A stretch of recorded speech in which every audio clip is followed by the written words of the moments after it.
میرے بھائیوں، بزرگوں اور دوستوں، ساری کائنات سے اپنے آپ کو ہٹا کر اللہ کی ذات سے اپنے آپ کو لگا دینا، یہ کلمے کا ہم سے مطالبہ ہے۔ صرف الفاظ نہیں کہ پڑھ کر جا کے مزے کرو۔ ابو جہل کو بھی پتہ ہوتا کہ آئندہ کچھ لوگ ایسے بھی ہوں گے جو کلمہ پڑھ کے مزے کریں گے، تو وہ بھی کلمہ پڑھ لیتا۔ وہ سمجھتے تھے کہ لا الہ الا اللہ کیا کہہ رہا ہے، یہ تو ہماری آزادی چھین رہا ہے، پڑھنے میں کیا حرج تھا، یہ آزادی چھین لیتا ہے، اگر پڑھ لیا تو ہمارا سب کچھ گیا۔ وہ سمجھتے تھے یہ کلمہ ہم سے مطالبہ کر رہا ہے اور ہم سب کچھ چھین رہا ہے، اور اس اندھے کی طاقت پر چلو، اس کی مان کر چلو۔ جب نظر نہیں آتا تو آدمی اپنا اختیار دینے کے لیے تیار نہیں ہوتا۔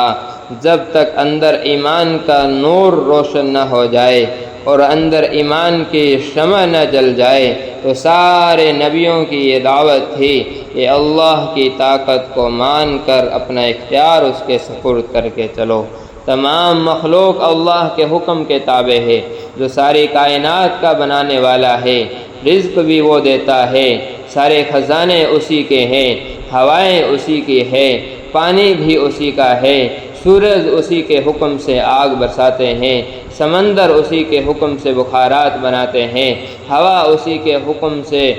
اسے ٹھنڈا کرتی ہے، اسی کے حکم سے بادل بنتے ہیں، اللہ کے امر سے وہ جمع ہوتے ہیں، اللہ کے امر سے بارش برساتے ہیں، اللہ کے امر سے زمین کو پھاڑتے ہیں، اللہ کے حکم سے زمین غلہ اگاتی ہے، اللہ کا امر ہے جو دانے کو باہر لاتا ہے، اللہ کے امر سے وہ درخت بنتا ہے، اللہ کا امر ہے کہ اس میں رنگ بھرتا ہے، اللہ کا امر ہے کہ اس میں ذائقے بھرتے ہیں، اللہ کا امر ہے کہ اس میں خوشبوئیں بھرتی ہے، اللہ کا امر ہے کہ وہ مٹھاس لاتا ہے، پھر اللہ کا امر ہے کہ آپ کے گھر تک پہنچاتا ہے۔ یہ گھر تک پہنچانے کے لیے اللہ کا امر ہوتا ہے۔ یہ آپ نے کیا ہے، رزق پہنچانے کا یہ انتظام رب اللہ ہے،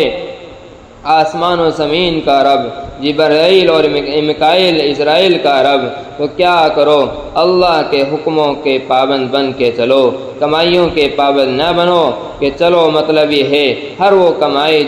جو تجھے اللہ کے حکموں سے دور لے جائے اس کو ٹھوکر مارو، اور جو کمائی تجھے اللہ کے حکموں کی طرف لے آئے اس پر جم جاؤ۔